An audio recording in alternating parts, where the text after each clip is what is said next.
اسرائیل نے لبنان کے اوپر حملہ کر دیا ہے۔ جی ہاں میرے دوستو، اسرائیل نے آج لبنان کے اوپر بڑا حملہ کر دیا ہے۔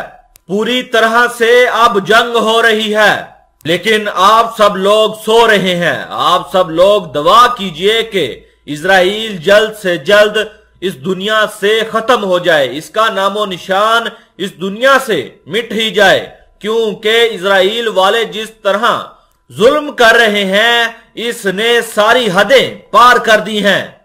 دوستو، اسرائیل نے پہلے غزہ کے اوپر حملہ کیا۔ اگر آپ نے میری پہلی رپورٹیں نہیں دیکھی تو چینل پر جا کر اس کو لازمی وزٹ کریں۔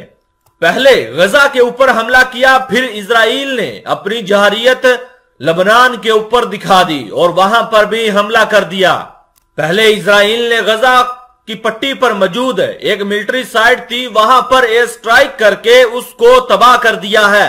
اسرائیل والوں نے جہاں جہاں ایئر سٹرائک کی ہے اس کی انہوں نے ڈرون کی مدد سے فوٹیج بنا کر پوری دنیا کے سامنے رکھ دی ہے، تاکہ دنیا والے دیکھ سکیں کہ اسرائیل والے کس طرح غزہ کی پٹی کو آگ کا شعلہ بنا رہے ہیں۔ وہاں پر لگاتار یہ اپنے خطرناک بموں کا استعمال کر کے وہاں تباہی ہر طرف مچا رہے ہیں۔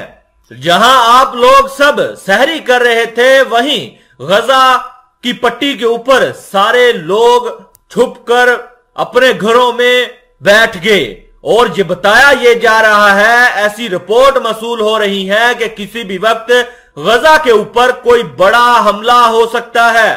وہیں قطر نے بھی اپنی بلڈنگوں کے اوپر فلسطین کا جھنڈا لہرا دیا ہے اور اسرائیل کو بتایا ہے کہ آپ جس طرح یہ فلسطینیوں کے اوپر اور غزہ کے اوپر جارحیت کر رہے ہیں، ہم اس کے خلاف کھڑے ہیں۔ اور قطر والوں نے یہ بتایا کہ ساری دنیا کو اب اسرائیل کے خلاف کھڑا ہونا چاہیے۔ اس کے بعد آپ کو بتا دیں کہ حماس کے لیڈر عبد الحمزہ کا بیان آیا اور انہوں نے اسرائیل کو سیدھی دھمکی دے ڈالی ہے، اور انہوں نے کہا کہ جس طرح اسرائیل غزہ کے اوپر اپنی کارروائی کر رہا ہے، ہم ان سے ڈرنے والے نہیں ہیں۔ ہم بھی اسرائیل کے اوپر ایسے حملے کریں گے، ایسے تابڑ توڑ ان کے اوپر حملے کریں گے کہ یہودیوں کو جگہ نہیں ملے گی کہ وہ کہاں پر چھپیں۔ ہم ان کو چن چن کر ماریں گے۔ ہم ان کے اوپر ایسے حملے کریں گے کہ یہودیوں کے گلیوں میں سے جنازے اڑتے ہوئے نظر آئیں گے۔ اور انہوں نے کہا کہ ہم ان یہودیوں کو اینٹ کا جواب اب پتھر سے دیں گے۔ دوسری طرف لبنان کی ملٹری نے اسرائیل کو خود بتا دیا ہے کہ آپ کے اوپر جو میزائل حملے ہو رہے ہیں وہ اس علاقے سے ہو رہے ہیں جو کل اسرائیل کے اوپر دن میں حملہ ہوا تھا۔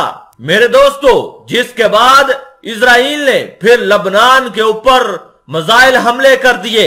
میرے پیارے دوستو، اسرائیل نے ترز کے علاقے کے اوپر 6 راکٹ حملے کیے ہیں، اور اس ایئر سٹرائک کے لیے اسرائیل نے اپنا سب سے ایڈوانس F-35 فائٹر جیٹ کا استعمال کر کے وہاں پر 6 راکٹ حملے کیے ہیں، جس میں عام لوگوں کے گھر تباہ ہوئے ہیں۔ حالانکہ اسرائیل نے یہ بیان جاری کیا ہے کہ ہم نے حماس کے ٹھکانوں کو تباہ کر دیا ہے، لیکن رپورٹ کچھ اور کہہ رہی ہیں۔